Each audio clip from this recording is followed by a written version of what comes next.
With the co-owner of the Shreveport Comedy Club, which is it's been around for about 4 or 5 months now. It's a, you know, relatively new business. Two co-owners, Clyde Williams and who I'm talking to today, Mark Pugh, are the owners who established this to give a space for comedians in Shreveport to do more comedy because we have limited locations for comedy in Shreveport. So you're gonna get to hear a bit of our discussion about the art of comedy and his experiences doing comedy, and it's a really cool conversation. So I look forward to you guys hearing it. There will be a short commercial break somewhere in the middle of it. So just bear with me when we get to that point. We'll get right back to the interview. All right, guys, you enjoy. I certainly did.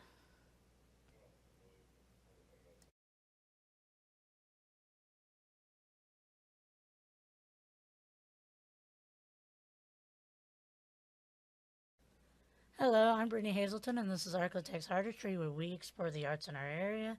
Today, we have a comedian guest who runs, with a partner, runs the Shreveport Comedy Club. Go ahead and introduce yourself. All right, my name is Mark Pugh Jr. I'm a comedian, been a comedian for probably since the 4th grade. Do operate and own Shreveport Comedy Club with Clyde Williams. I wear so many hats, it's kind of hard to have a condensed introduction, but that's pretty much it. Well, first, let's talk about Shreveport Comedy Club. Right. Tell me a bit about your business.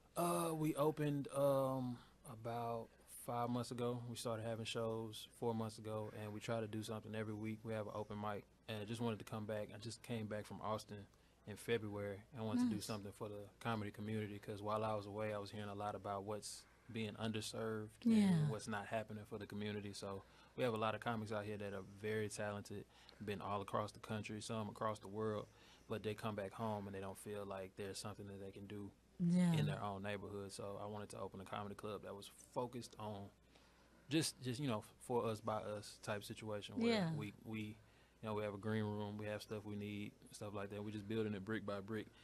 Didn't get any like super big funding ahead of time, so it's all just like grassroots and just kind of like building piece by piece. As you go, yeah. Right, yeah.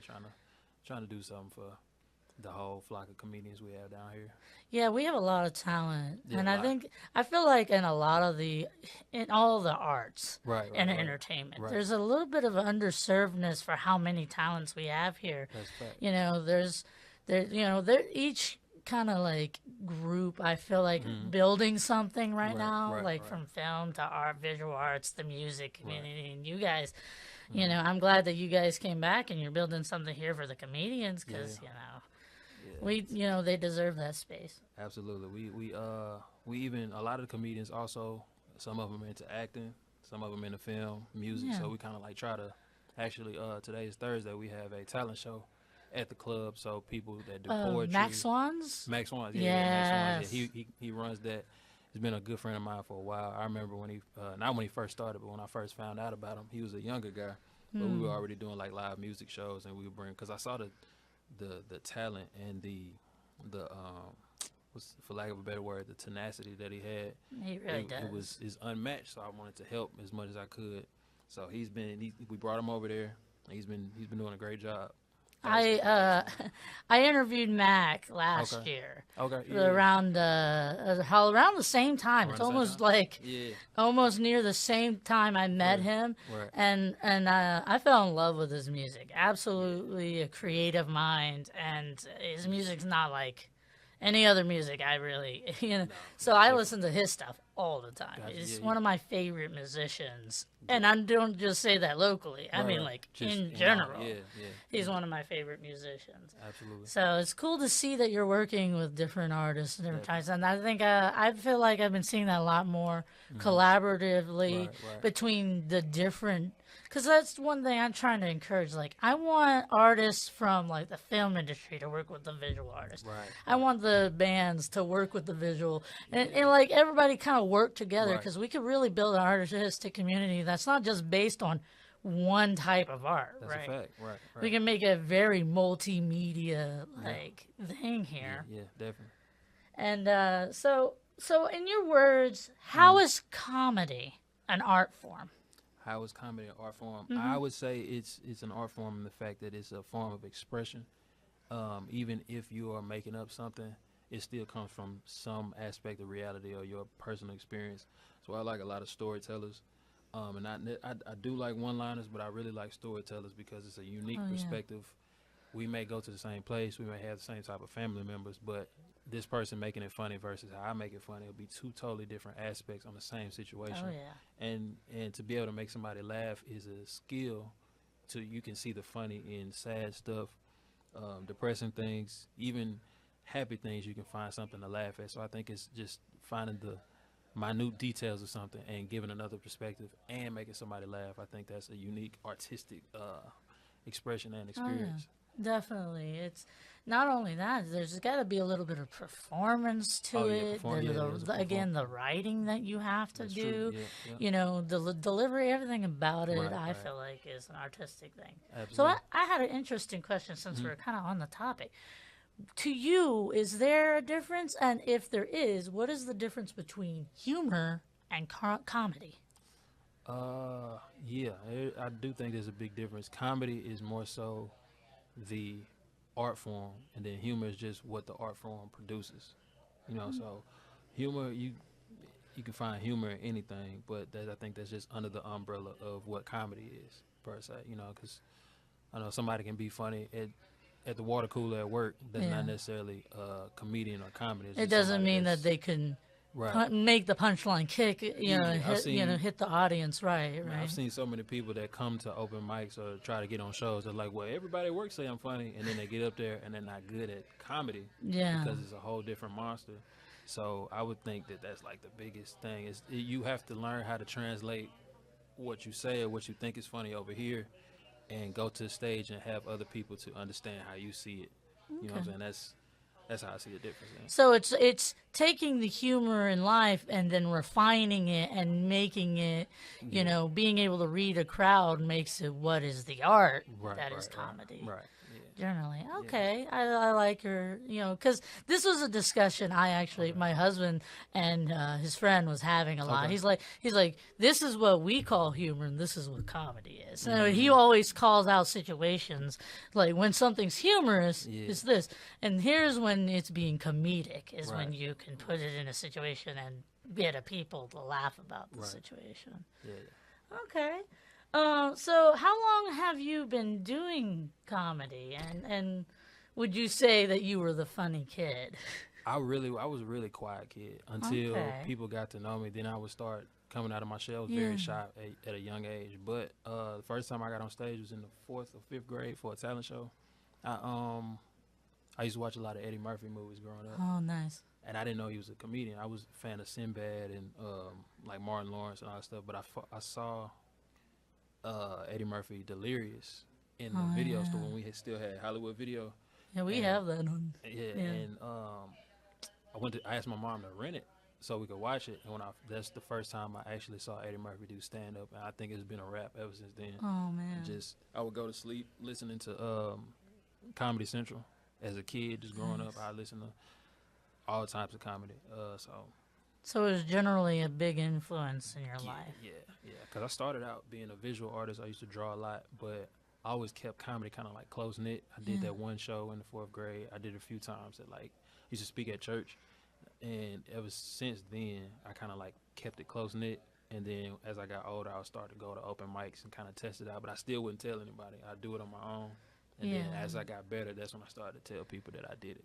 Well, you kind of got to practice, right? Definitely, You know? yeah, definitely. Did you ever practice like in front of friends and with the friends and stuff, Not or did really. you just kind of practice on your own and then just took it to stage? Huh?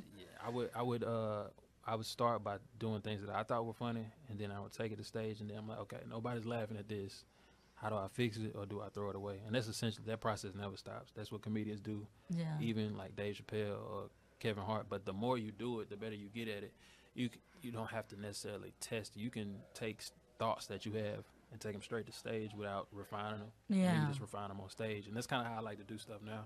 I like to work my material out on shows rather than just open mics. Yeah. Because when you do it with the audience there, that's how you know what really works. When you're Okay. not scared to bomb, but you're also good, it's kind of like having a healthy medium, because you don't want to just go up there and ruin the show. But Yeah. right, this is all new stuff, but if you're a good enough comedian, you can try new stuff and still keep the crowd engaged, even though your material is not working. Okay. So So do you read the crowd a lot to kind of Have- determine what jokes you would say, like yes, improvly? yeah, definitely. That's I think that the secret to stand up is learning people. We had a conversation on Facebook not too long ago. I think somebody asked, like, what is the secret to roasting or something? I think it's all just getting to know people, because you have different crowds, even if it might not be your background. If you learn how these people are, then you can know how to joke with them. And Yeah. you can even make fun of people and it still be playful and not feel like you're being attacked.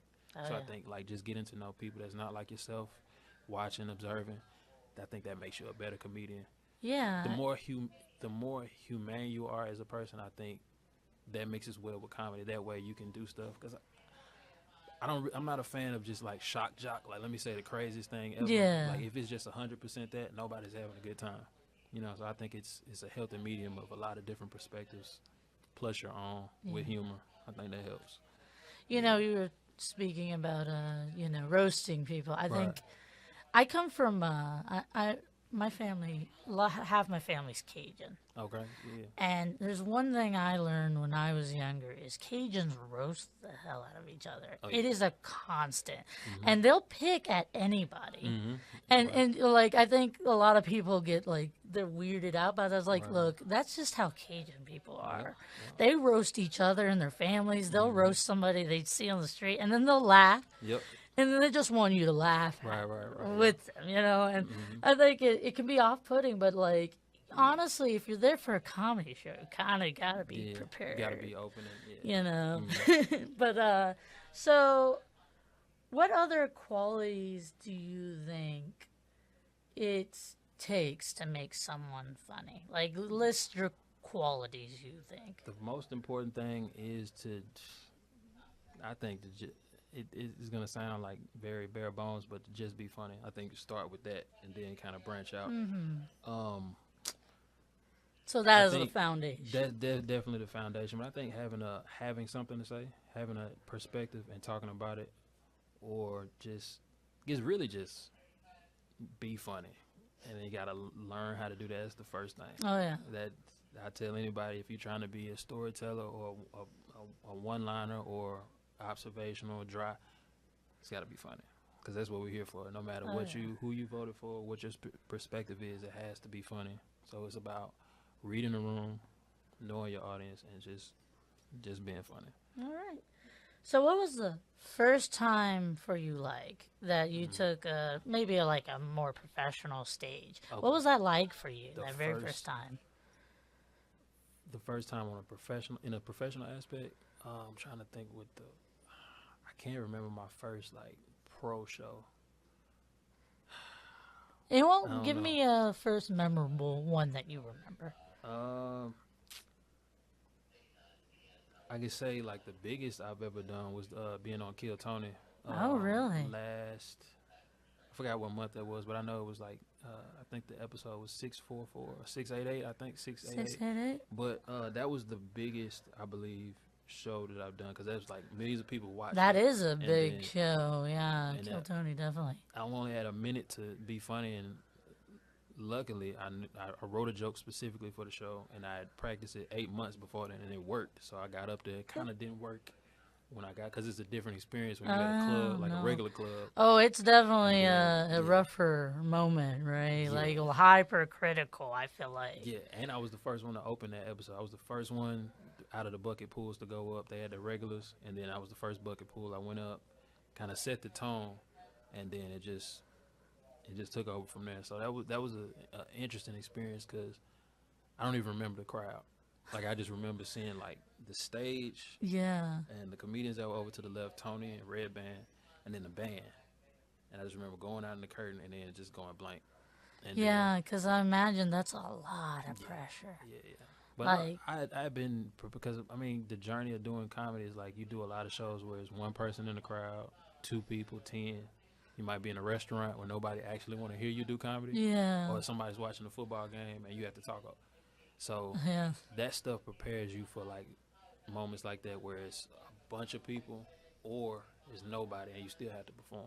Yeah. So it's like a lot of kind of like working out. It's like it's hard at first, but then you get used to the Yeah, pain. you kind of get used to the motion. Yeah. I think that's with any art. The more practice Right. you get, it becomes natural to Yeah. you. That like doesn't matter. All right, guys. Here's a short commercial break, and then we'll be right back to continue that conversation with Mark. All right.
No matter what scenario you're in, you just gotta perform. do it. Gotta do it. Yeah. Yeah.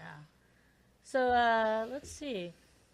Do you think life experiences in general, be it bad or good, affect how someone is good at comedy? Maybe, but I don't think there's a common misconception that like all comedians are like very sad or Yeah. like they have to be have a messed up childhood to be. I mean that is an over under with that of it being the case a lot of times, but I think what it is, I think we all have trauma, but people who are funny, they were just funny anyway, Yeah. and they can turn their trauma or pain into jokes. They make it. They so- make a kind of almost coping. Yeah, it's It's our way of, it can be a way of coping. It's Right. like any art, right? We cope with our trauma. And Yeah. I kind of have to agree with you. It's like, I feel like there's nobody out there really that doesn't have some sort of Right. trauma. It's just how you deal with it and how you kind of Yeah, maneuver. in the how world. well you mask, Right. and every day. Like, for me, I always tell people, like, I don't think normal's a real thing. Yeah, I think right. really what normal is how well someone masks in society I and agree. how they want people to see them, 100%. Some people are more capable of being 100% who they are, and a lot of people are very cool at just masking and looking like the status quo. But I think everybody's dealing with something. Yeah, I think Yeah. a lot of people are scared to be authentic sometimes. 100%. Yeah. Yeah, And but that might come from trauma too. yeah. But I think I have a lot of comedian friends who they like to say that we're unique because we suffer the most or we're all messed up. I don't think that's necessarily true. I would agree that all of us are messed up, but I don't think that's just like A specific comedy I don't thing. think so. Right? It might be I would say more so I think artists suffer more just in general. I think, and I that's where think the it's art come from. I think it's an intellectual thing. Might be. Because there have been studies that say people who are higher intelligence Right. technically deal with depression Yeah. and and stuff like that a lot Right. more Right. because we see more reality in the Yeah. situations we're in. We understand things better, therefore Yeah. we face a lot more. And I kind think of see stuff for what it is, and it kind of scary to just like a lot of people are just like, oh, everything's cool, and then you like, nah, I see behind the veil, and it's it's not yeah. everything's cool if you understood why these things are Yeah. happening. It's like, yeah, no, then you are like dealing with the knowing of it. And then, like, I guess it's that, tree of knowledge thing. You suffer for having knowledge, right? You know, right. Ignorance is bliss. right? Yeah, it is. So that, I mean, there probably are people that are legitimately happier because they are kind of, 100%. in that realm of the bliss. For So, okay. So you personally write your sets and your jokes. How is that process for you when you sit down and decide I want to write a joke, or do they just come randomly for you? It's more so random. I can sit Okay. down and kind of think.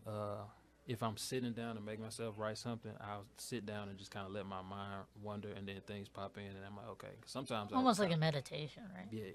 A lot of times when I lay down and I'm not asleep, but I just kind of Letting your mind go, yeah. That's a lot of stuff, ideas, jokes. A lot of stuff comes that way, and then I might have a funny thought, and then I'll expand on it. A lot of times I work backwards. Like I might have something I think is funny, and then I'm like, all right, How do I get that into a form that's a joke? Yeah, it's like a creative writing exercise. Essentially, like I might think of a funny thought, and I'm like, okay, this is funny, but now I got to see what's the vehicle to get to this punchline. Have you ever built like I know some comedians they make up Oh, yeah. make up stories For sure. to make it fit. Do you make up stories or do you All the time, both. I There have you go. like 'cause people. I leave stage and somebody's like, the stuff that is true, they'll never ask about that. But the stuff that I make up, sometimes you're like, did that really happen? I'm like, no, man, I'm joking. But yeah, I use both, and then sometimes I tell the truth but make the story up. So something might happen, and I might know somebody who did it, but then I'll either make the situation my situation, Yeah. or I take myself out and make somebody else the person who is the joke or something. Yeah. Just different ways, just kind of how I think it would sound better, basically. I mean, storytelling generally is Right. is one of those things. Even if you pass down a story, it changes yep. and changes Yep. every time it's passed down. Why, and making up stories, that's just part of, an Yeah. art, right? That's part of the craft. Yeah, yeah. That's really cool. I'm glad to. I was curious because Yeah. I know some people they write from like, oh, this is real life, but like I feel like being able to create a story from pure fiction and then making it funny. That's a talent in itself. It is. It is. It's something. It's an imaginative. Mm-hmm. And I think it's interesting. You were talking about you kind of go into the trances. They're very similar to visual artists Right, too. It's like we just kind of like let it come to us. Yep. And we like let our brain just go sometimes. Yeah. And then so for me, it's the same way. I'll kind of just like zone out Right. and just start thinking about all these things. I think it's very interesting the similarities, between different mediums of art. Right. I think it's all connected more or less. There's a documentary / like movie.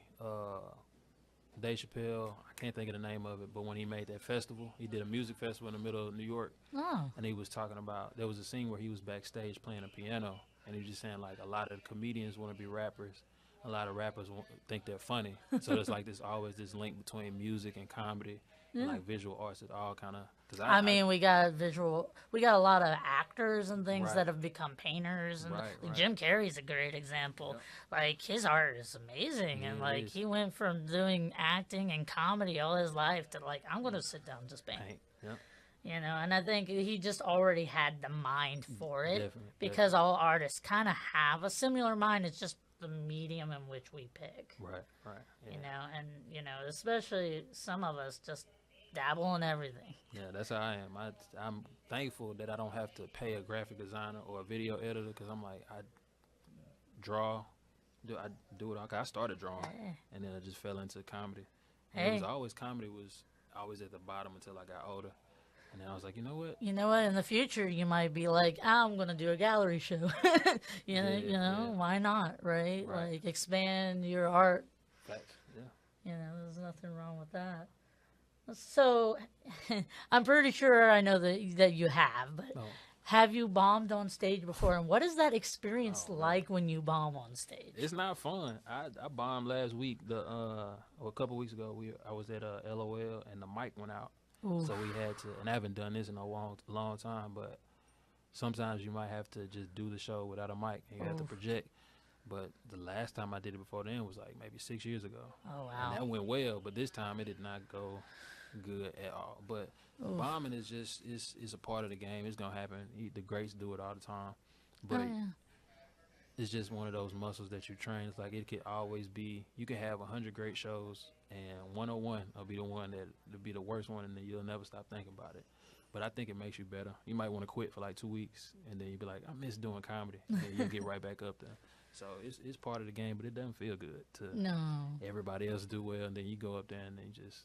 That's what I tell artists. Like, yeah, you're gonna have failures, right? A lot.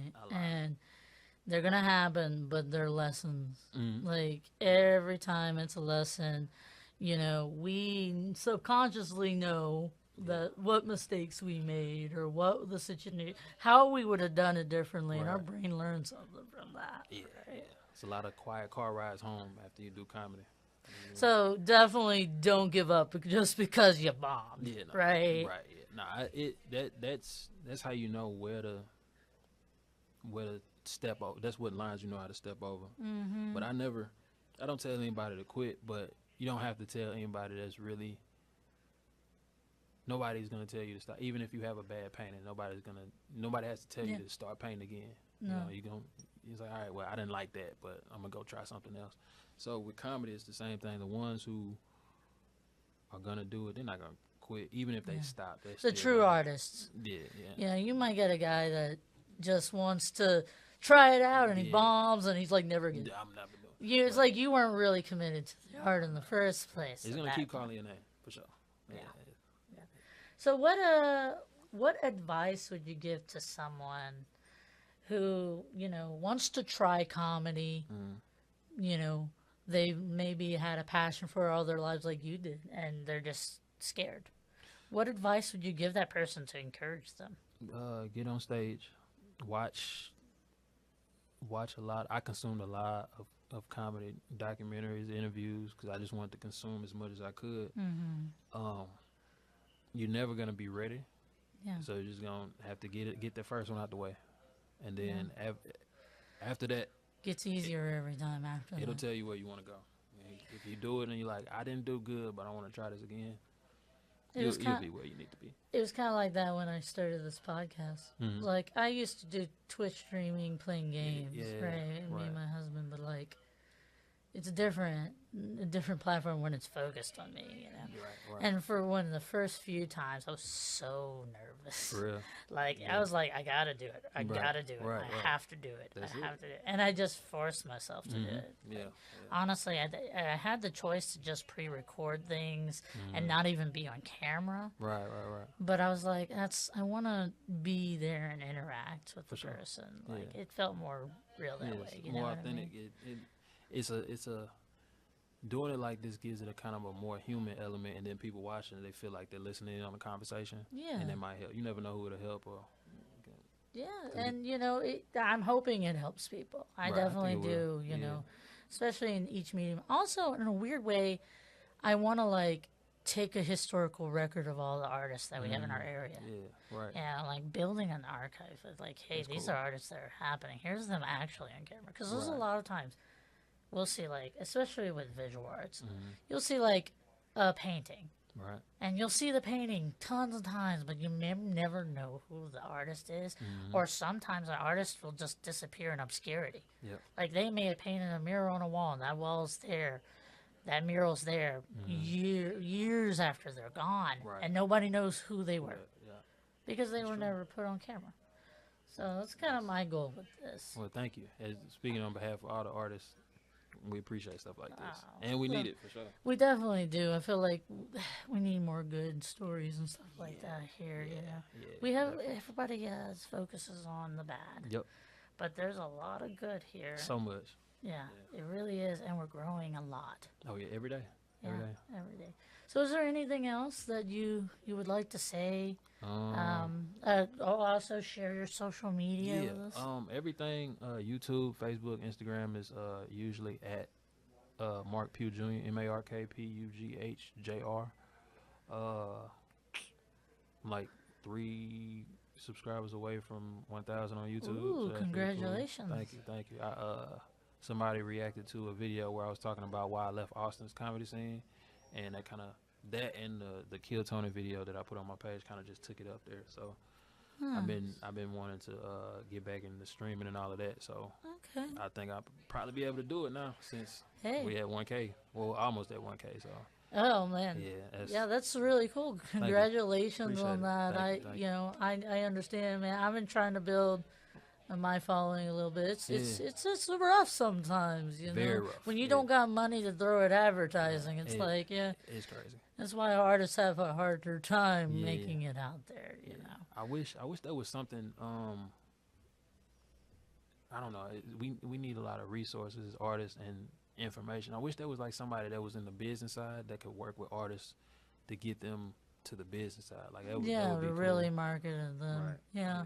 That's definitely something that we need to focus on and try to build in our community. For Like sure. have more consultation. and Yeah. Maybe a nonprofit that raises funds to help artists like Right. market themselves and put themselves out there. That'd be kind of cool. Yeah.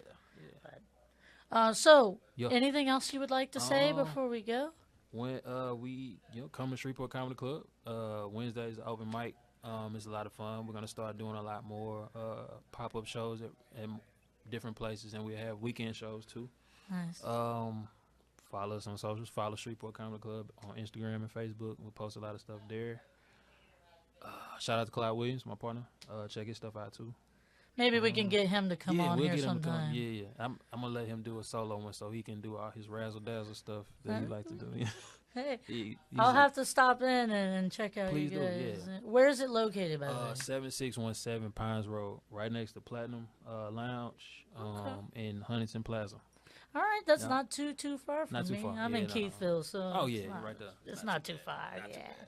Well, thank you so much, Mark, Appreciate for you. coming to talk to me. I'm Thank you for glad we having me. finally got around to it. Yes, I would love to do it again. Yeah, definitely. Especially back. if you guys have a big event, let me Okay. know. We'll try to Will let do. me know a few months ahead so we can set you up earlier, and Gotcha. get you in. Okay. All right, thank you All so right, much, thank you. Mark. Appreciate You it. take care.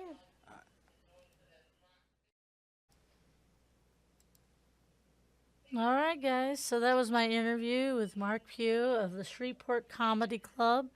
It's good to have another location like that. We also have Laugh Out Loud here as well. I believe that's the two main comedy clubs that we have in our area. He actually mentioned Laugh Out Loud when he accidentally bombed. Well, it really wasn't his fault if the mic goes out. You can't help that. Anyways, thank you guys again for stopping in and supporting my show. You'll be able to find more of my articles. I write full articles for all my interviews. You can find those on KSLA.com, podcast section, and then ArkLaTex Artistry from there. You have video. I have long form video, and I have full length articles with just extra details and sometimes pictures and images as well. So, all right, guys. You can find more of my content also on the Roku, Apple TV, streaming apps, YouTube, especially YouTube. If you go to ArkLaTex Artistry playlist on our KSLA's playlists, look up for ArkLaTex Artistry there. It's a pretty extensive playlist. All right, guys. Now, you guys take care. I might recap this on Wednesday at 11. We will see. It depends on if nothing is in my way to do that. Otherwise, I'll see you next Saturday at noon, as usual. You guys take care and have a fantastic weekend. And I might see you at Zombie Walk if you go to Zombie Walk. All right, bye, guys.